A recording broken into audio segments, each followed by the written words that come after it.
The next tool we are going to learn is Arc, and as its name indicates, it creates arcs.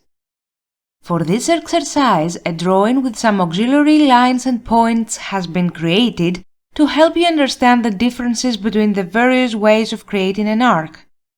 As always, we will start with the different ways of activating the tool. The Arc tool can be found in both the Draw menu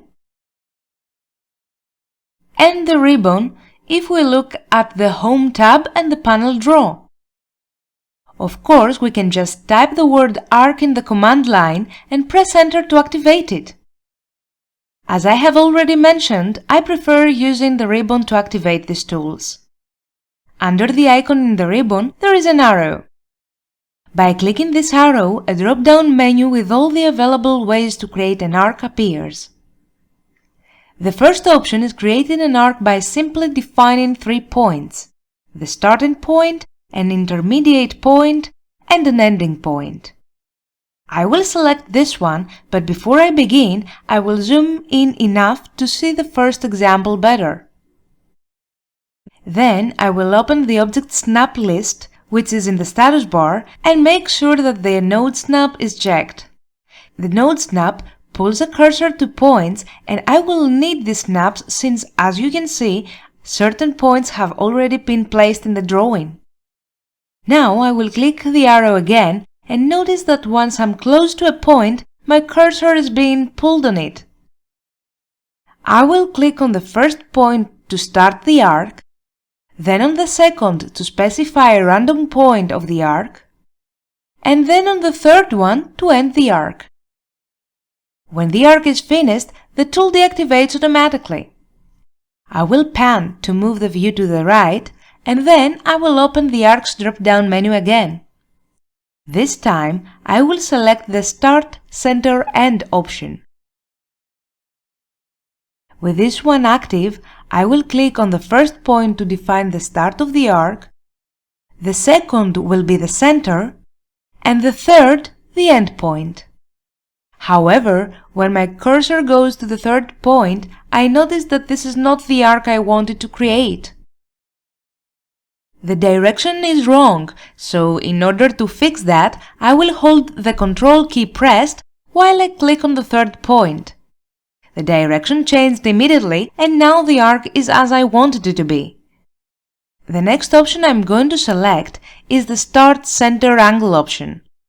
As you probably have guessed, with this option we define the starting point of the arc, next its center, and finally the included angle.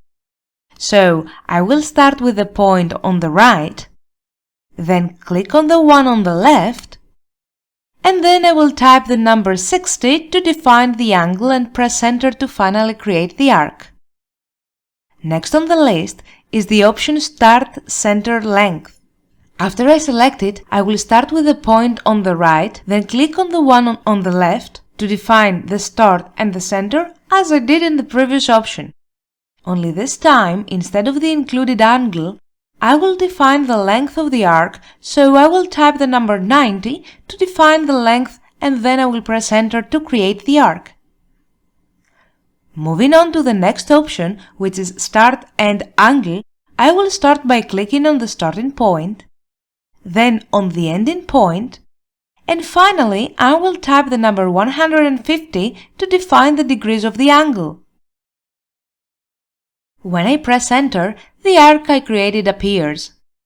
As you can see, this arc was created as simply as that too. Next on the list is the Start End Direction option. With this option, I have to specify the starting point and the ending point of the arc, and finally the direction which the starting point of the arc will be tangent to. So I will click on the right point to define the start, and then on the left to define the end. For the direction, I will make use of the dashed line that has been created in advance. By clicking on the end point of the auxiliary line, the start of the arc becomes tangent to this line. The last option that can be useful is the Start End Radius option. As you may have already understood, I will click on the first point to define the start of the arc, the second point to define the end of the arc, and then I will type the radius, which will be 70 for this example. The moment I press enter, this arc is created too.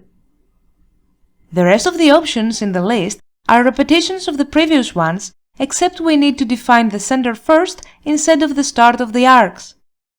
As for the last option, which is continue, it creates an arc that its starting point is tangent to the ending point of the last arc that was created in the drawing. Since it's not used that often, I won't show you an example of it.